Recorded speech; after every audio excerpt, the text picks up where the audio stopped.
Welcome back to part two of our Soulful Stories Inspiring Youth with Mr. Bibin Sam Thomas. In this segment, he dives deeper, sharing his role and vision, his reflections on global conflicts, and powerful advice for our young generation. Every young dreamer in politics and governance need to hear his inspirational talks. So keep watching. Subscribe to my channel. Having said that, your compassionate side is projecting over there. Like while I was glancing through your profile, I've seen that you have written about many conflicts and labor rights. All your paperworks, were related with that such kind of issues. So why do these issues resonate so deeply with you? I think, see, any person entering this field, if you are entering this field, you can have various reasons to enter this field, be it politics or policy. You can have various reasons to enter this field. Maybe it was just a research interest for you. Maybe you just like doing it and you felt that you were good at it. Maybe you're entering it for the money, but I don't know if you'll actually enter it for the money, because there are very few positions where you can actually make a lot of money in this field. But you can earn a decent livelihood. Above average livelihood for sure, but probably not make so much money like how you'd make probably in a corporate sector or whatever, right? So you might have a lot of reasons. I think for me, primarily, when I entered this field, it was for reasons that I think that this was a field and this was an area in which I could put a lot of the theory that I had studied, a lot of the issues that resonated with me deeply into practice, right? That theory praxis angle really resonated a lot and really wanted an area or a device or a tool with which that could come about. So, like you said, most of the writings have been on these issues. For example, I'm very somebody who follows most of the conflicts around the world geopolitically. What is happening in West Asia, what is happening in Gaza, what is happening in Palestine is something that breaks our heart, right? The absolute genocide that's going on there, the way that just about 2 million people are being crushed under such enormous force is something that should hurt all of us, something that make all of us stand up and say, hey, why is this still happening in the 21st century? India went through something of that period when we had the Britishers ruling over us in before 47, but we had freedom fighters stand up. We had all those ancestors to thank for, right? Because without them, we would not have been having this conversation today, right? So another country, another group of people are going through the same situation we were in before 47, that they don't have their own government. They're not able to rule themselves. They're not able to come out and say that, yeah, this is our land. We want to be the people who rule here. No, you have an occupying force there. So all of these are issues that extremely problematic, extremely large in scale, and extremely affects millions of people at the ground, right? And that's not just about that issue. You have issues across the world, right? That conflicts like these, even within the country, not everybody is at the same footing. We all know that we still have poverty that's rampant in the country. We have homelessness that's still very huge in the country. We women and men are still not at the same levels. We have youth don't a lot of the employment issues we bring up, that unemployment is still at a very high rate. All of these are issues that need to be tackled one on one and case by case, and be able to take that step forward. So if anything that I do, I wanted it to be something that has an effect at least on one subject, right? Maybe unless you're able to unless you're a political party, right? And a political leader, a politician themselves, or a group that comes together and is able to effect large scale change across the country, really change from the foundation up. Unless that is the other option, the only other option is for you to deal with these problems one on one. You're not able to deal with every single issue, right? So you have to find your niche, what your interest area is. Some people, I have friends who are interested very much in gender issues, right? They work in the areas of women empowerment, with child rights, etc. And that's something that resonates them with deeply. And they work either with NGOs or with the ministry or with organizations that deal with that issue. Some of them are very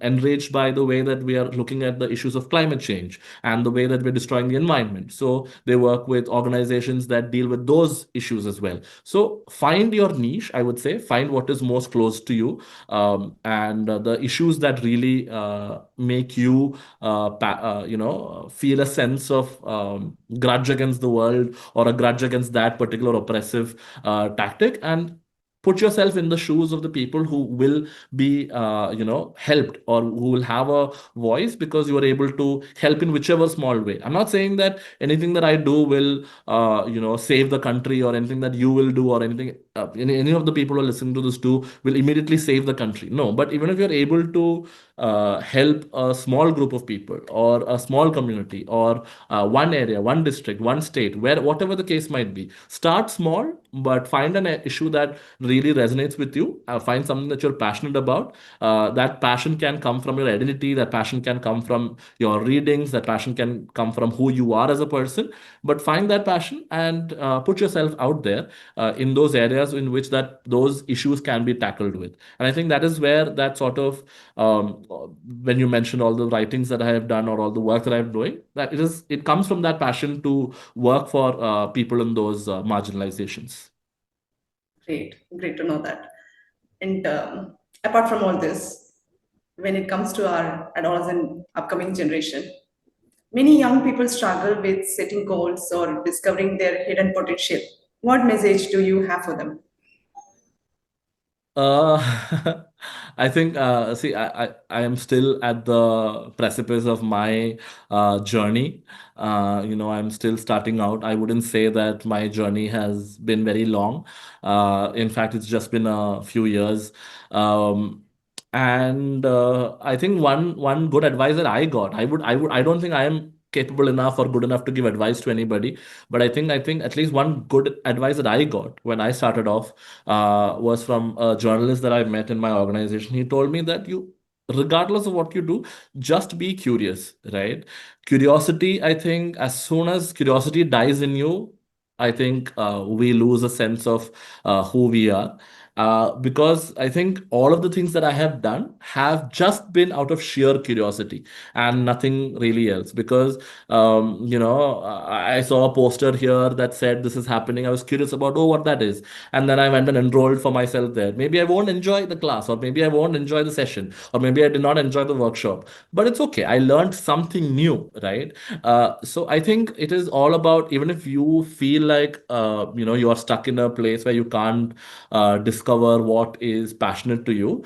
If that is the case, some people discover that from a very young age. You have all these students that approach me and say that, hey, this is what I want to do, and this is where I want to get. Can you tell me of better ways to get there? See, they already have a end goal in mind. That is fine. That's great.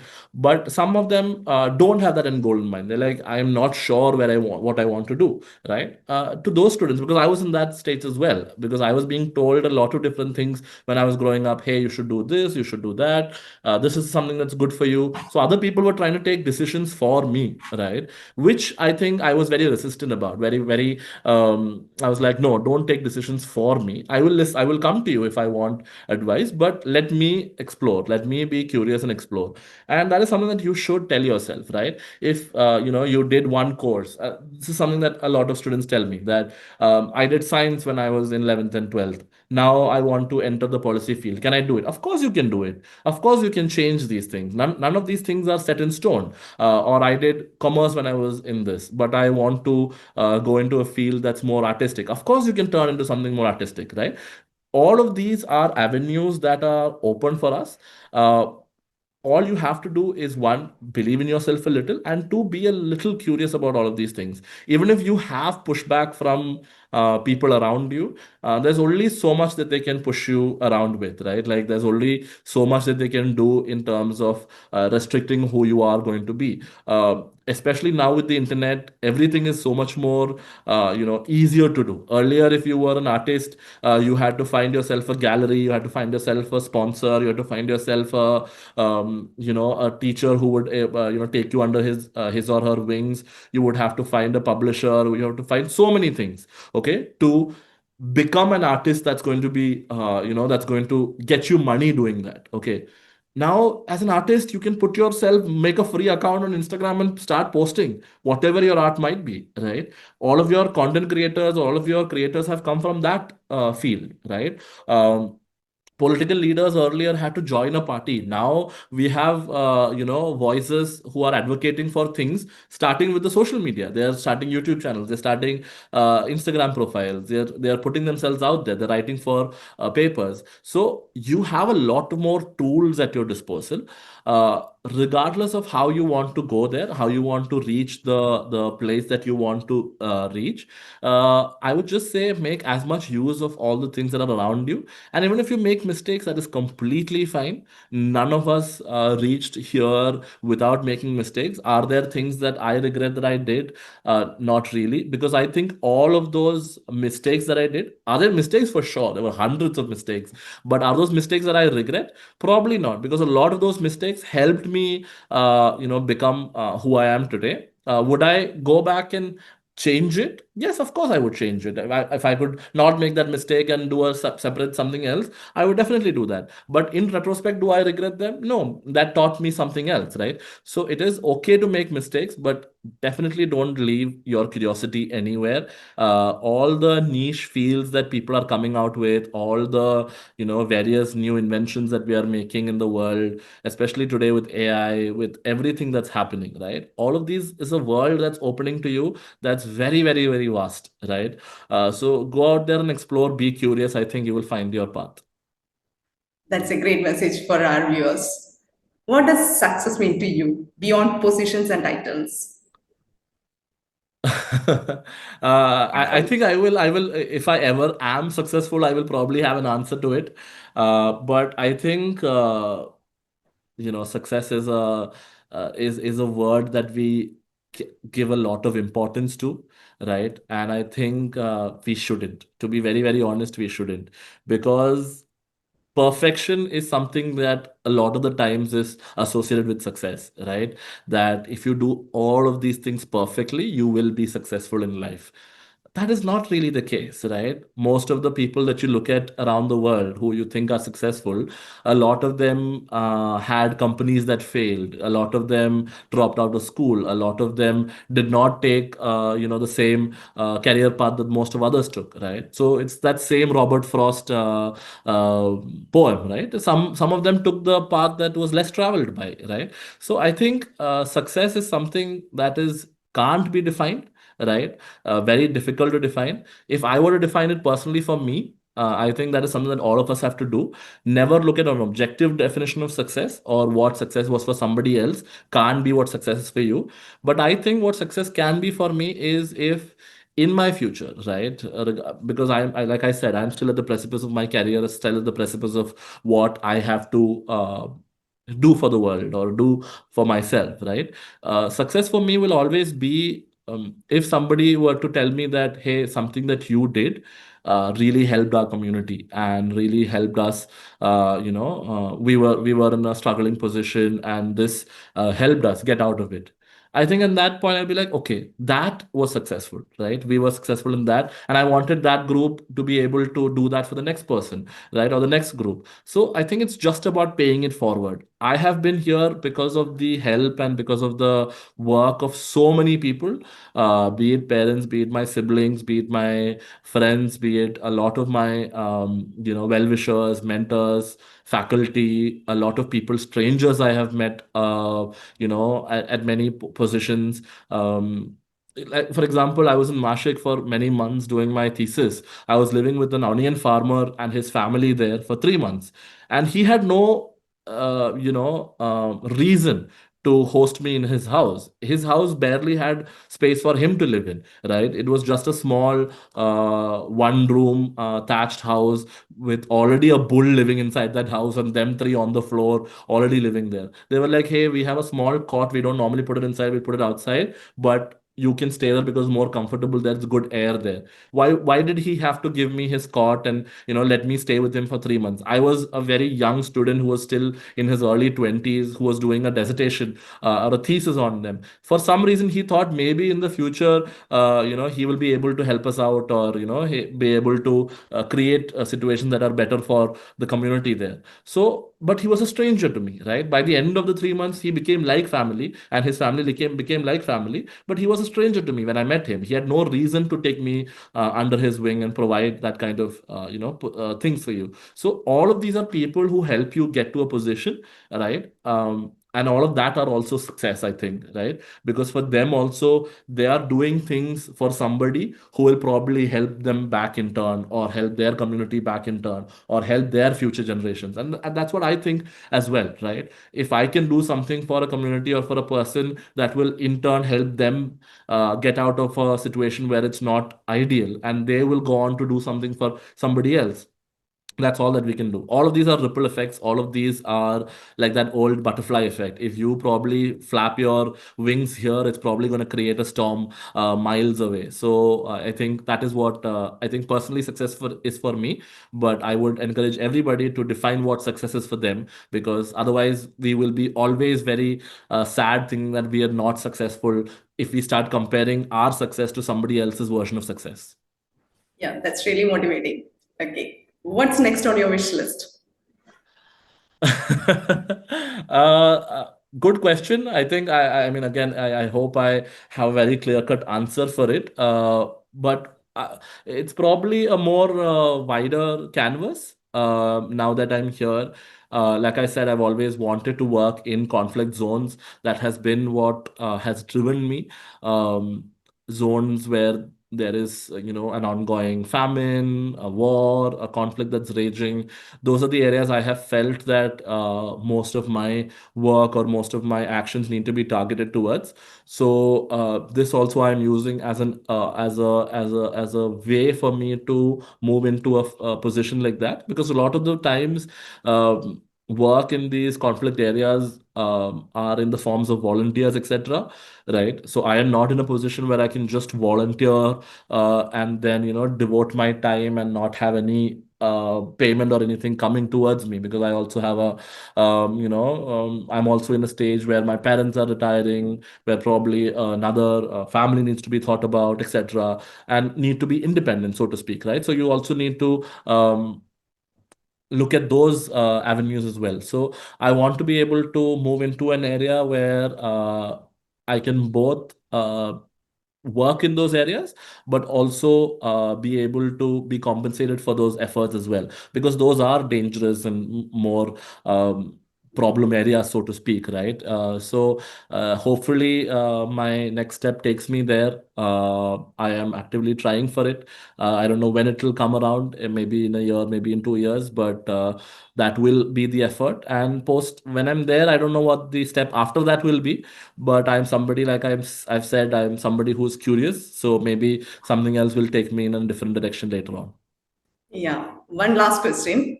You took political science as your main subject for your PG, right? Which academic streams or career path would you suggest for young aspirants who dream of being a part of policy making or legislature, upcoming generation?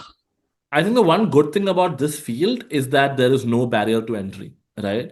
But there are lots of other fields which have barrier to entry, right? If I wanted to be a doctor, I can't be a doctor because I did not do science in 11th and 12th. Even though I loved biology and physics, I did not like chemistry at all. I really searched around for a lot of schools who would give me a course in which I could do biology and physics without doing chemistry, but that wasn't the case. So I ended up doing commerce in my 11th and 12th. And even when I did commerce, I didn't know that I'd do political science later on. So, but like I said, policy the arena that I'm working in, the developmental sector, a lot of them call it the developmental sector. So this sector as such has very little barriers to entry, right? A lot of the students think that if you don't have a degree like a master's in public policy, you cannot enter public policy. ऐसा कुछ नहीं है. There's nothing like that. You don't have to have a particular degree to enter this. Some of the most brilliant people that I know in this field are lawyers, are are people who are engineers who did engineering degree, are people who they had degrees in chemistry, are physicists, are mathematicians, are we know a few people who are doctors themselves who did MBBS, who worked for a couple of years and then came into this field. So this field is something that has no barriers to entry. You can look around and know that as well. Most of your political leaders, where did all of them come from? The people that you look up to in the political arena, whoever it may be, right? Be it politicians, be it officials, whatever, all of them did not reach there because they did political science as a degree. So I don't think, if you are going to enter this field, there is a one set of degrees that you need to do, right? But if you are genuinely interested in it, degrees in the arts, degrees in the humanities will definitely give you a slight edge, I would say, because from a more younger age, from when you're 18 onwards, you're learning more about the world, you're learning about issues of the world. So I did social sciences in TIS, and then did political science as a specialization in my master's, because I was confident enough that this is the area that I wanted to work in. Earlier, I thought I wanted to do economics. So we have a lot of economists who join. If you want to do more of the finance side of things, right? More of the economic side of things, we have a lot of economists who join. We have a lot of lawyers who join, who want to do the legal side of things, right? We have a lot of public policy professionals who join, who want to do the more policy side of things, right? So all of these are degrees that are now widespread in the country. Earlier, a degree like MPP, which is Masters in Public Policy, did not exist in the country until a few years ago, right? But now a lot more universities are offering it. Seeing the slow, gradual change of more and more students entering the fields of policy and the fields of decision making in the development sector. So this can be a degree that you take. Social work can be a degree that you take. If you think that you want to work in the space of NGOs and in the space on the ground, etc., a lot of them opt for social work as a degree. But does any of your degree stop you from doing social work? No, it does not, right?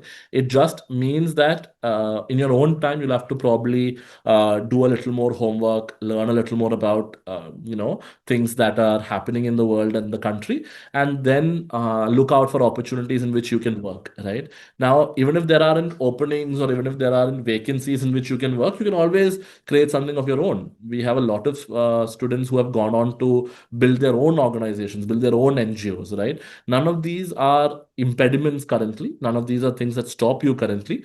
But just to answer your question, I think anything in the arts, anything in the policy space, anything, even an MBA does a lot of, even though it is for more, you would think of an MBA as more of a corporate thing. But learning about business and learning about administration is something that is valued even in the public space, right? Even in a governmental space, because you're like, okay, because a lot of our work involves liaising with the private sector, right? So all of these are degrees that are worth it, right? You just have to see if the course curriculum of whatever you are able to do or you're going to do in the future is something that excites you. If you don't get excited by the degree, don't do it. Don't do it for anybody else.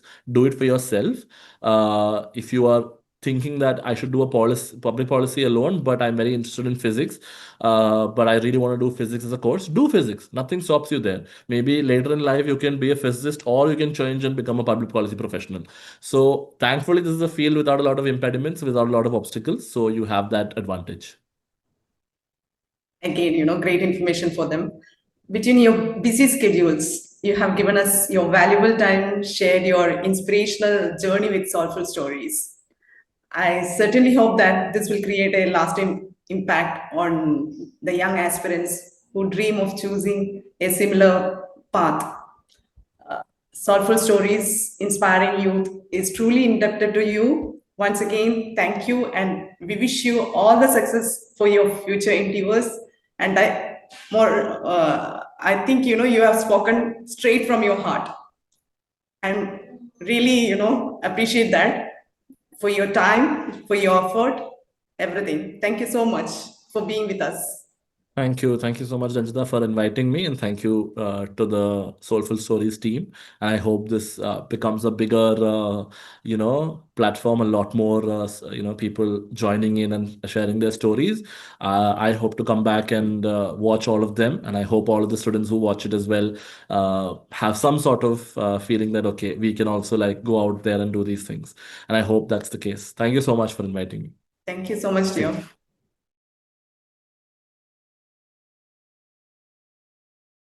Subscribe to my channel.